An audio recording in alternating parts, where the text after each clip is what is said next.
Fellow heroes, I'm Action Smackdown, the 2-in-1 hero made up of a virus from the 70s and a guy who likes to make things. Coming back to you with a brand new waifu shuffle. We're gonna get a girl of the day to think about all day, but she's randomly selected from a list of characters from the 50s all the way to the present 2022, even though it is now 2023. At the same time, technology could only do so much to keep up with the production of anime. And by technology, I mean me. I cannot keep up with anime. Especially if I get a modern girl today, I am likely not to recognize her. I'm not about to recognize her. Well, anyway, enough about me. Let's go get to the waifu shuffle. Everybody, 3, 2, 1. How cute! Oh, that's pretty cute.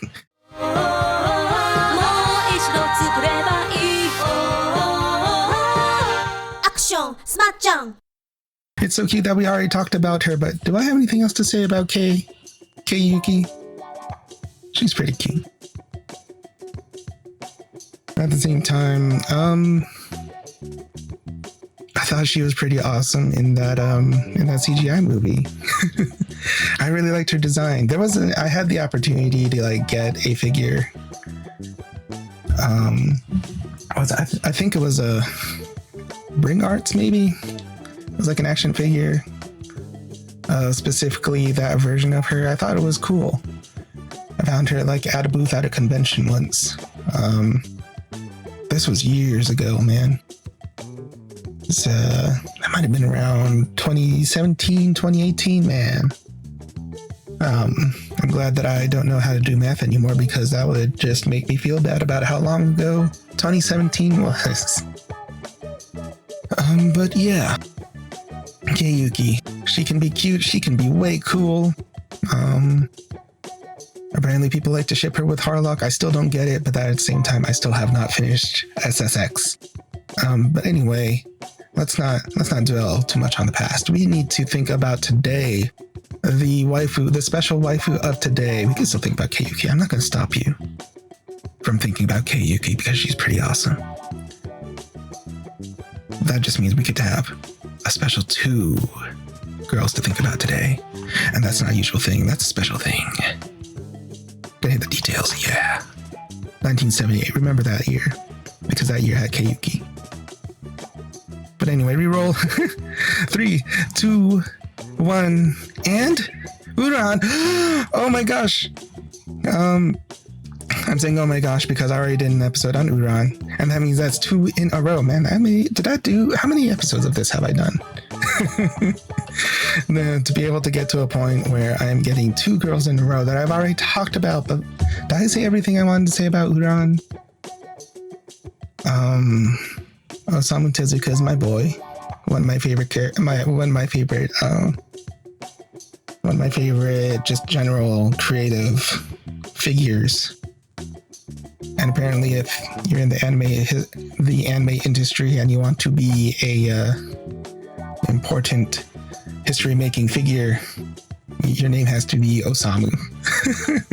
Because then you have Osamu Tezuka and you also have Osamu Dezaki. If you want to talk about literature, I guess you could talk about Osamu Dazai.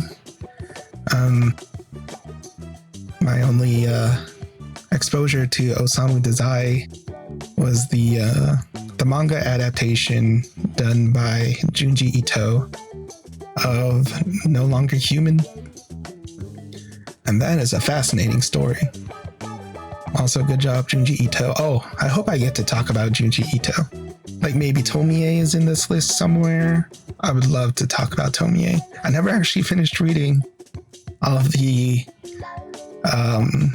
omnibus of Tomie stories, but that is definitely a monster that would destroy me, because if me having this series where I talk about cute girls tells you anything about me, it's that I would actually get my ass kicked by cute girls. And by ass kicked, I mean she would straight murder me because she... Or would I murder her? I guess it is Tomie. That's her power, right? Getting killed. It's kind of like Subaru. And ReZero. No, she's not. She's not anything like Subaru. She's cuter than Subaru. Anyway, it's time to re-roll. Man, did I say? I feel like when I was watching my Uran episode back again, because I have to like edit things and listen to myself talk about anime girls. I don't know. I felt like there was something else I could have said about Uran, but I can't remember it right now. I guess that's the difficult thing about being on air. Anyway, Uran, you're adorable. Don't change. 3, 2, 1. Oh, awesome. All right, I get to talk about Yoko Littner. I get to talk about Gurren Lagann. I love Gurren Lagann. It's one of my favorite anime. It's like, you know, it's kind of crazy, right? You could be an anime nerd all your life, but for some reason, you're always gonna have like this one that's just kind of indomitable, or like a few of them that are just like indomitable. Because actually the number one thing in my heart, it's always going to be Kashan. Nothing's better than Kashan. But if you want to challenge Kashan, you could be Gurren Lagann. Because I've actually been a fan of Gurren Lagann longer than I've been a fan of Kashan, because I didn't try Kashan until I played Tatsunoko versus Capcom on the Wii. And Gurren Lagann predates that. Gurren Lagann had Yoko Littner, this cute girl. Yeah, she was played by Michelle Ruff. I think I actually had Michelle Ruff's autograph a couple times. I'm trying to remember what the last thing I had her sign was, because I definitely saw her in a convention within the past 4 years.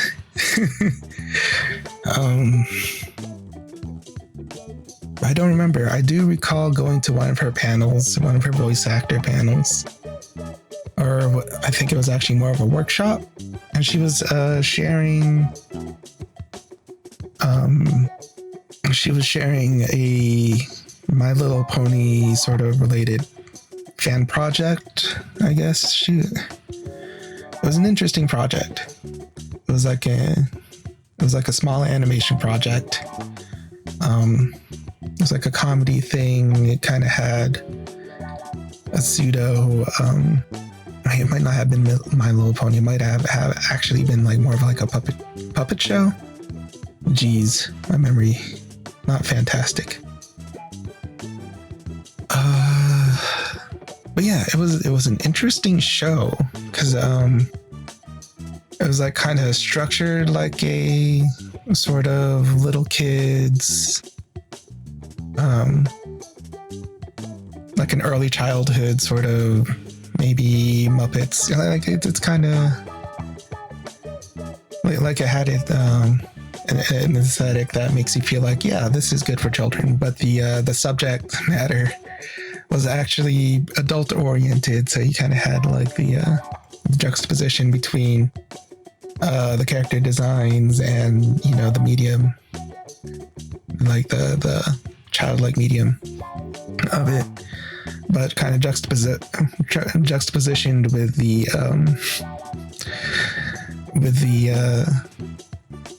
what the characters are like doing, the way they're talking, the way they're it's very kind of Adult Swimish, I guess, in the humor. But yeah, she was sharing that. It was like a project she was doing along with her, I think, husband or boyfriend, life partner, something like that. It was interesting. Michelle Ruff, one of those names that have been in anime dubbing for a really long time.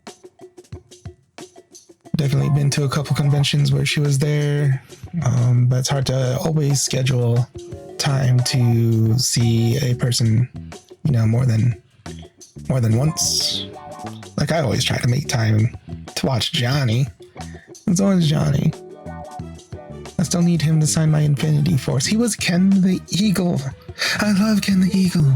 I love Tatsunoko. That has nothing to do with Yoko Lindner. I should talk more about Yoko. But yeah, up to that point, I haven't watched, because this was, when was Gurren Lagann? I could just click on the details. Yeah, 2007, that sounds about right. Very, very slightly before I was in high school. Like maybe in the process of me going into high school, even. Yeah, up to that point, I haven't had too many anime series under my belt that had someone with such a skimpy design, because she's really rocking those booty shorts and the bikini top. Very confident in herself. She should be. She's a total badass. She has this sniper gun. She uses it against giant robots. She's super cool. And once again, you could put her under the list of characters that will absolutely beat me up. I should stop saying that, because I'm supposed to be like a superhero. I can't be talking about people who will beat me up. But at the same time, I keep on having to talk about people who will beat me up. She could absolutely beat me up. I wouldn't want to mess with her. She could pilot a robot. They did not have her piloting the robot too much. But yeah, watching Gurren Lagann, that was fun, because I think it was one of the few anime that I ended up watching on, I think it was Sci-Fi, actually. They were showing it on Sci-Fi when they were showing it here. I was used to the idea of, watching anime on like Cartoon Network or something. Or there was like, we used to have G4 a long time ago. And G4, I think you had a very brief resurgence lately, and then they exploded because, or maybe they even got canceled. There was some PR issues, I think, going on with G4, and ultimately I think G4 is back underground. But yeah, watching Gurren Lagann in like 2007.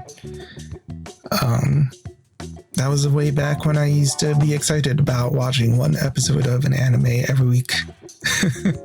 Because these days I usually just kind of wait until core ends, and then maybe I'll watch something, maybe a few years after it originally aired. But yeah, definitely, because now I have to like do other things, and there's only so much I can fit into my schedule of when I'm not doing work.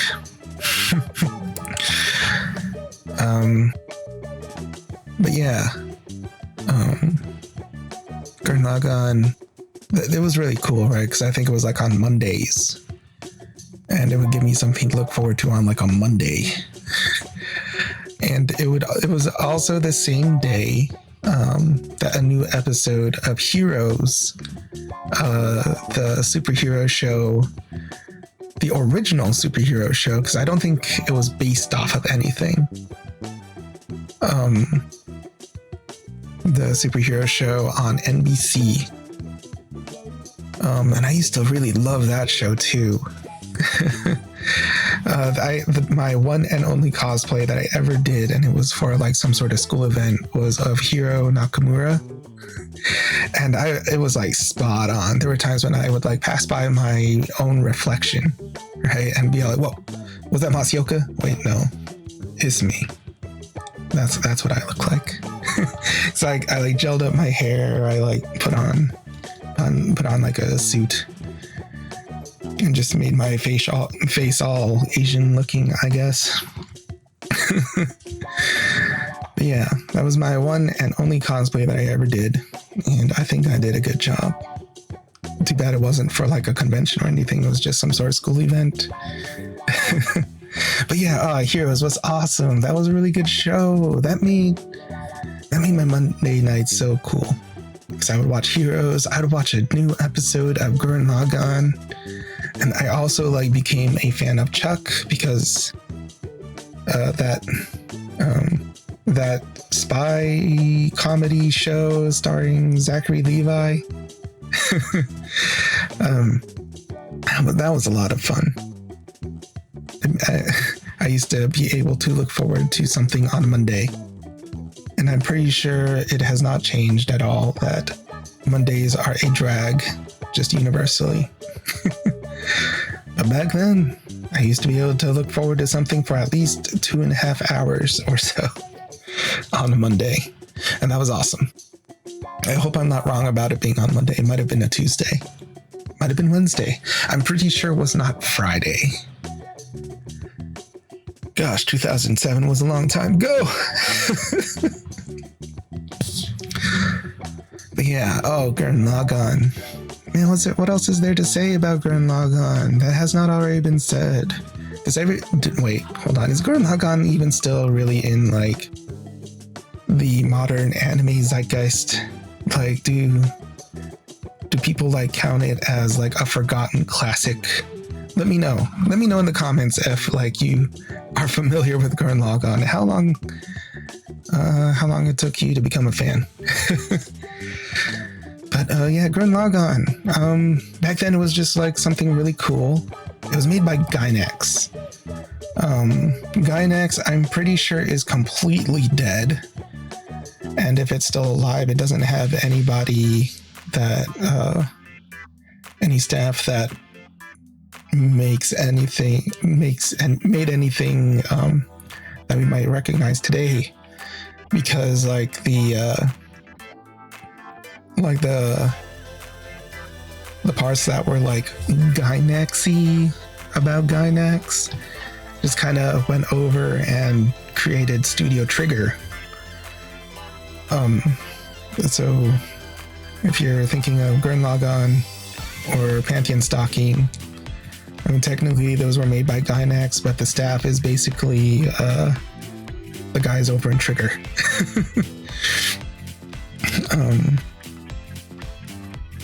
But yeah, I liked. So back then I didn't think too much about like genre, right?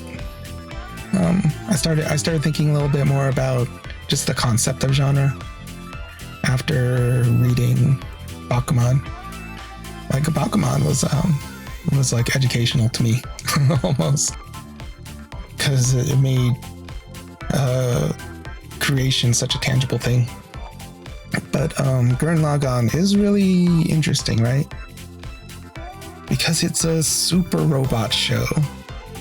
And of course, it's like, giant robots, whatever, but it's not like Gundam, right? Gundam, I think the term used to describe Gundam is more like real robots. It's not like literally these robots are real, but there's a more grounded element to the utility of these war machines. But Gurren Lagann is in the same vein of things like Gao Gaigar or Mazinger. Super robots. They're like superheroes, but they're giant robots piloted by like a guy, a screaming fiery dude. Ryoma Nagare, Kamina Simone. Noisy yelling dudes who want to punch you with their robot. I mean, there's plenty of videos these days that'll probably tell you more about the super robot genre and its place in in the giant robot kind of subgenre. But you know, it was definitely like generally giant robots, I think, in the early 2000s, especially in going into like now. Just the genre was just kind of dying out, but Gurren Lagann, you know, kind of revived it. And you know, there's like that famous stuff, right? There's of course Gundam. I don't think there was ever not a Gundam, really. I mean, we have the new series now, which from Mercury or something like that. I haven't started yet. I will though. I do want to check it out. But yeah, there's like the super famous stuff, like Johnny and Bosch in it. I think it was designed by Clamp. What was it called? Jeesh. If there was ever a reason to beat me up, it's because I can't remember this one. It has Lelouch as Johnny. What was it called? Well, anyway, there was that anime, right? It's giant robots, but I don't think it was really inspiring other giant robots, right, to exist. But Gurren Lagann, I feel like, is considered more the revival of the genre, because it wasn't trying to be like subversive with the concept. It was just taking what the genre was like at its core, and just bringing it to the modern day and just breathing new life into it. And that's something Trigger likes to do with some of their projects, right? Because they similarly did that with Kill la Kill, even though I didn't like realize it when I was watching it, right? But what Kill la Kill is like a Sukeban show about girls in their sailor school uniforms beating things up violently. And that's a Sukeban. That's a Sukeban Deka. That's Ryuko Matoi. Apparently her design is very, very much inspired by, a Sukeban character. I think it was actually Sukeban Deka. Just like kind of almost copy paste, but once again, it wasn't just an homage. It wasn't, like, hey, it would be like this thing. No, it is being a contribution to the series, the genre, you know. It's but I'm pretty sure it did not exactly inspire other Sukeban shows. I don't know. Wait, is there like modern Sukeban anime? Delinquent girls beating each other up violently using a variety of strange weapons.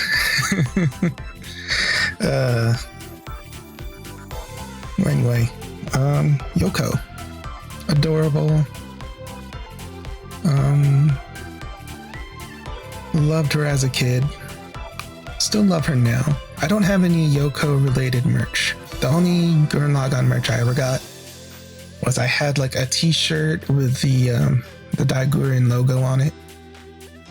And I also had like a keychain of the, like the flaming skull, Team Gurren, thing. Let me know in the comments what sort of Gurren Lagann merchandise you got. Also, let me know in the comments what sort of Yoko Littner merchandise you suggest.